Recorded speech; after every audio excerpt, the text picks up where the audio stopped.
in the 8th. Norm Cash, who started the 3-run rally with 2 out in the 7th, will be the batter.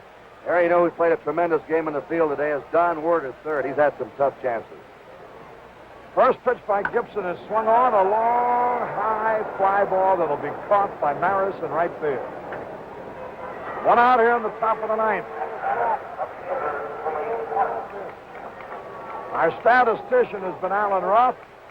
Our production manager, Jim O'Gorman.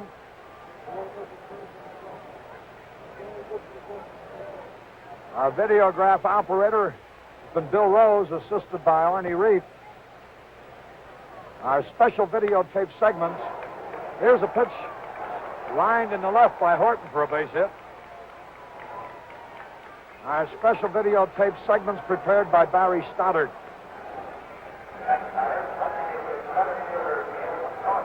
So Willie Horton gets his second hit of the ball game. He's at first base with 1 out. Tigers now have out hit the Cardinals 6-4.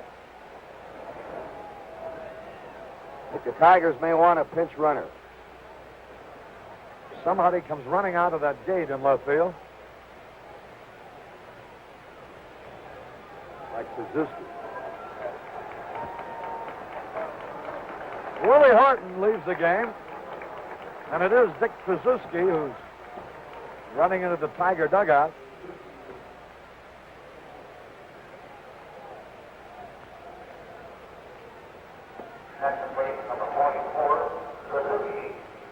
Kurt, while I have a moment, I certainly want to thank you and Tony Kubek and all the fellas. I mentioned this as many as they came to mind a little earlier, but the courtesies are much appreciated. Well, we appreciate that, and thank you, and also George Kell, who did such an outstanding job to telecast with the Tigers. Here's the pitch, and Jim Northrup takes a curveball low and outside.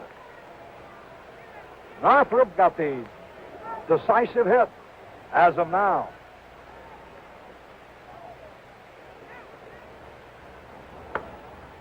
Foul out of play. Northrup has tied Kaline for RBIs with 8. Had a grand slam homer yesterday, had a triple with 2 on today.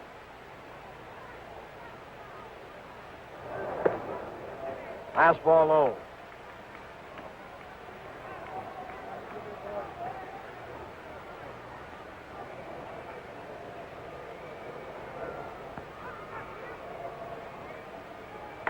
Ground ball up the middle, through a hit. Here's Krzyzewski racing to third, and he'll make it. And the Tigers threaten to add more. With runners at first and third, only 1 out here in the top of the 9th. And Bill Freehand, who's had 1 out of 3 driving in a run today, coming to the plate.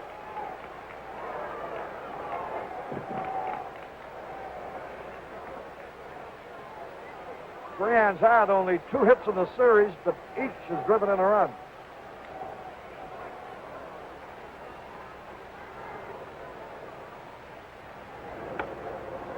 Popped up. Foul territory of Cepeda. 2 out. We also want to give credit to the Commissioner of Baseball, William D. Eckert, Joe Reichler, the Director of Public Relations, Charlie Seeger, the Secretary-Treasurer, and Monty Irvin, the Commissioner's Office.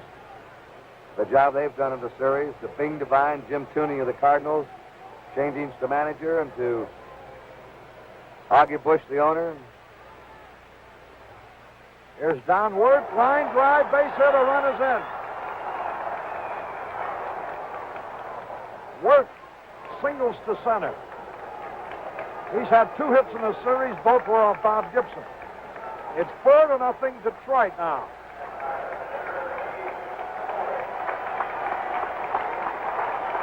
Listen to the hand for Mickey Lolich.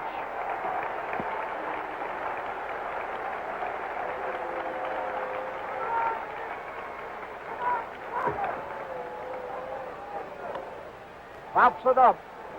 Short center. Javier there. Takes it. And it's 1 run, 3 hits. No errors, 2 left. Going to the bottom half of the 9th inning. It's Detroit 4, St. Louis nothing. Defensive moves being made. Euler goes to shortstop.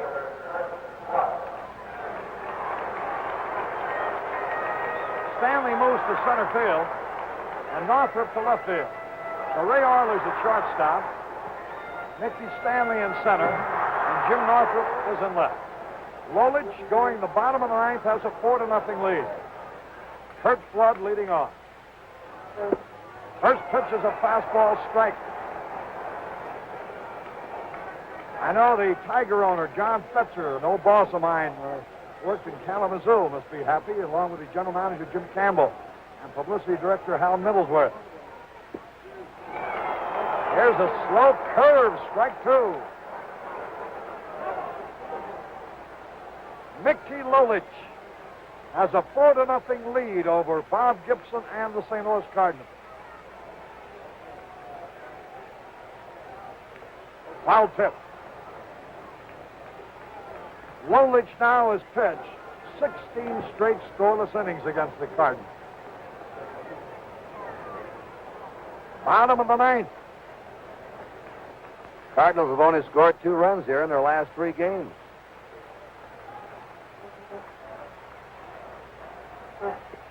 The curve is low. 2 strikes and a ball.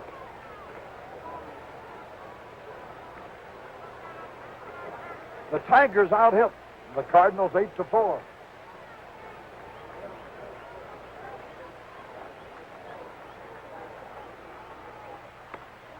Line drive, and Euler makes the grab.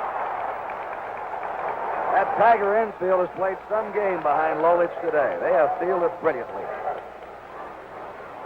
Here's Cepeda with one away. The Tigers have shown the world why they won the American League pennant.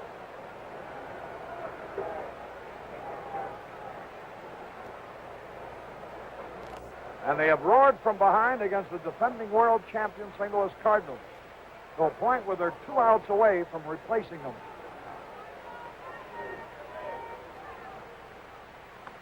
Popped up. Cepeda on the first pitch. 3 and under the ball. He's got it.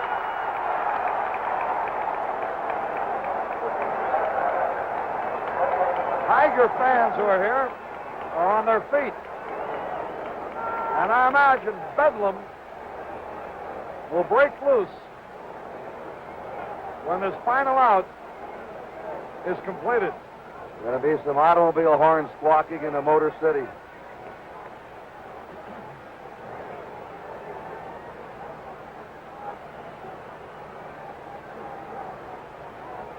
Mike Shannon is nothing out of 3.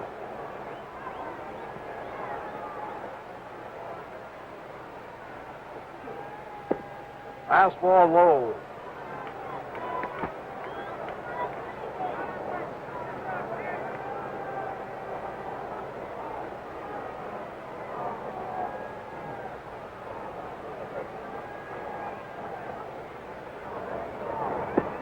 High. Ball 2. 2 balls, no strikes, 2 outs.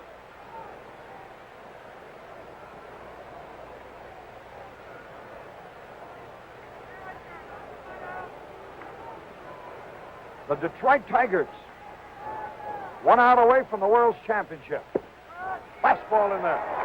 Harry, we can't see the bullpen. The Tiger bullpen delegation is no longer out there. They're beyond the wall, but they're looking through a gate. But I don't believe they've had a man warming up today. So confident have they been in Lolich.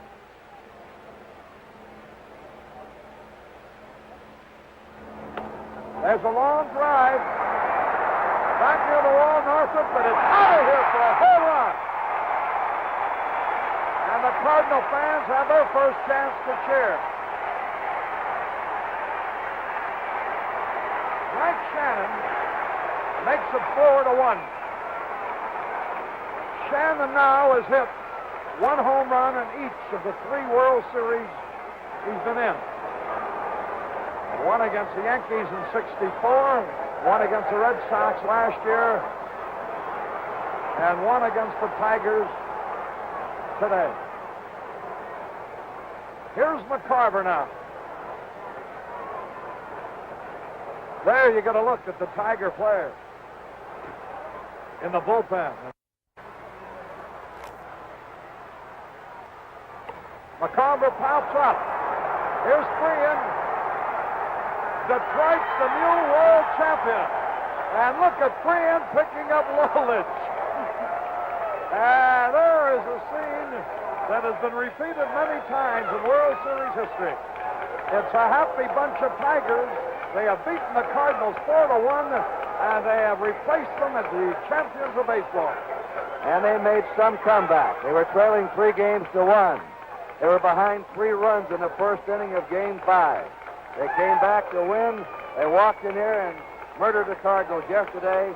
They win again today, and 28-year-old Mickey Lolich now has joined Christy Mathewson, Jack Coombs, Babe Adams, Stan Kovaleski, Harry Burkeen, Lou Burdett, and Bob Gibson as pitchers who have won 3 games and lost none in a World Series. And Lolich did it with 2 days rest and beat Bob Gibson to do it. Some feat. Well, there's the Tiger clubhouse. The final score, Detroit 4, St. Louis 1. The total's 4-8-1 for Detroit. Lolich the winner, 3-0 in the series. 1-5-0 for the Cardinals. Gibson the loser, 2-1 in the series. Right now, we're going to the Tiger clubhouse and to the Tiger broadcaster, Ernie Harwell. Thank you very much. Now we've got the veteran on the Tiger team, Al Kaline. It took him 16 years to get in the World Series, and I know it's been a terrific thrill for you, Al. Oh, it really has, Ernie. Our club came back again and won 3 games in a row, and the St. Louis Ball Club is a great ball club, and Gibson's probably the greatest pitcher I ever faced. But this has been the secret of our ball club all year long. We came back, and we got a great job out of Mickey Loich. Fantastic. Well, thank you, Al, and have a nice rest of the winter.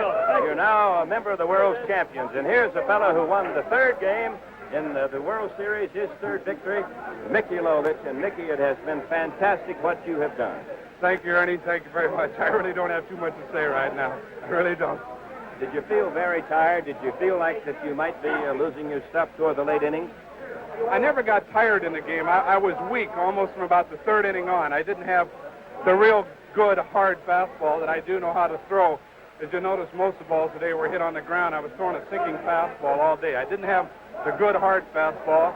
I had fairly good control, not as good as I usually like, but I kept making the ball sink, and I got him out. The fact that you were tired helped that ball sink a little more, you think? Right, it helped a lot. By being tired, it causes the ball to sink more. Now, what about, you had a little conference on the mound right at the end. Did Mayo come out and ask if you had enough gas left to go, or what?